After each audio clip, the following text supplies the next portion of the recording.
जय श्री राम। आप सभी का जीवन मंगलमय हो। आज की धर्म पर चर्चा भारत संस्कार मंच YouTube channel, Facebook, Instagram, Twitter पर आप सभी महानुभावों का वंदन, अभिनंदन एवं स्वागत है।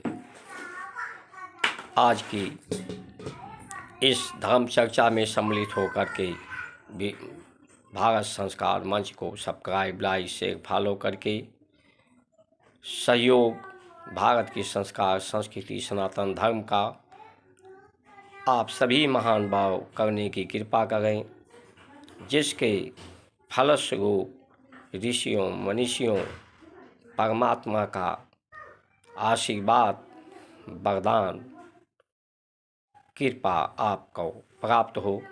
आप सभी महानुभावों का जीवन धन्य भागी हो, सफल हो। आप सभी को परमात्मा सुख, शांति, सौभाग्य से भर दें। आपका जीवन सुगंधित हो जाए। हम लोग हमेशा अपने दुखों, अपनी समस्याओं का दूसरे को जिम्मेदार ठहराते हैं, दूसरे पर दोषारोपण करते हैं, दूसरे को की गलतियों को निकालते हैं, दूसरे को समस्याओं के समाधान के लिए दूसरे पर विश्वास करके उसे अपने जीवन की बागडोर सौंप देते हैं। ये बागडोर जीवन का हमारे ऋषियों, मनीषियों ने जो आहार, व्यवहार, सदाचार, शिष्टाचार दिया है, दिनचर्या दिया है, उन पर विश्वास करने की ज़रूरत है, उन पर श्रद्धा करने की ज़रूरत है। वही सन्मार्ग हैं, सुगम हैं, सरल हैं, जो आपको सहज और सरल बनाते हैं। उन्हीं पर श्रद्धा करने की आवश्यकता है। जीवन को परमात्मा, प्रकृति के अनुसार जो नियंता हैं, उनका अनुसरण करने की आवश्यकता है। जिस तरह से सूर्य प्रकाश देता है लेकिन उसके बदले में कुछ नहीं लेता, उसी तरह से हर मनुष्य एक दूसरे को देने का ही भाव रखे तो अभाव अपने आप समाप्त हो जाए। हर व्यक्ति सबके लिए कल्याण की बात सोचे तो सबका कल्याण हो जाए।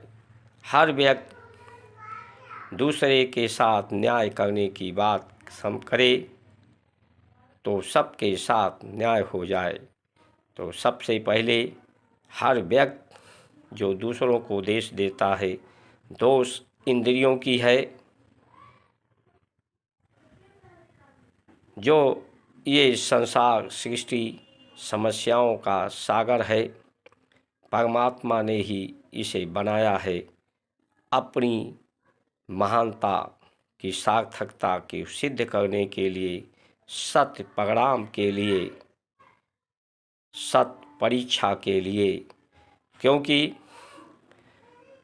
जब व्यक्ति जिस तरह से चंदन विष व्यापत नहीं लिपटे रहत भुजंग, चंदन की महानता जब है जब विष उसके चारों तरफ हों, भुजंग और वो विष का प्रभाव से वो प्रभावित न होता हो।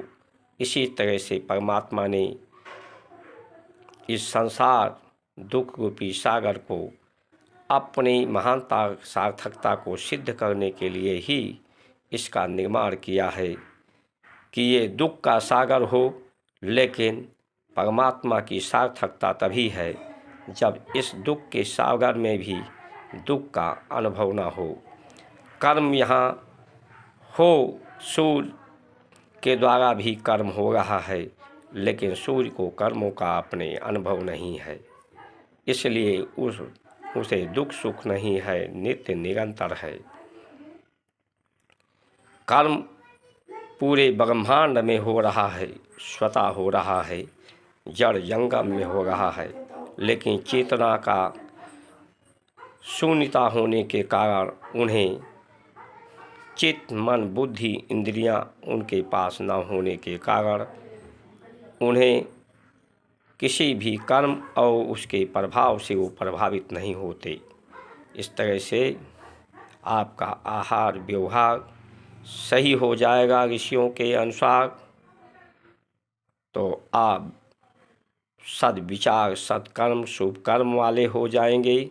आप परमात्मा की ही सेवा करके जो साकार ब्रह्म के रूप में सृष्टि है, अपने जीवन को धन्य करेंगे, या अपने आप को शून्य करके कि मैं कुछ नहीं हूँ, सब परमात्मा है, अपने आवश्यकताओं को शून्य करके अपने आपके अहंकार को शून्य करके, व्यवस्थाओं को शून्य करके आप ऐसा कर सकते हैं। दूसरे को दोष देना बंद करें, दूसरे पर विश्वास करना बंद करें, अपने पर विश्वास करें, अपने आत्मचिंतन करें, आत्मविश्वास करें, आत्मनिर्भर बने, सहज बने, सरल बने, समृद्धशाली बने। इन्हीं वचनों के साथ आप सभी का सुमंगल कामना करते हुए जय श्री राम।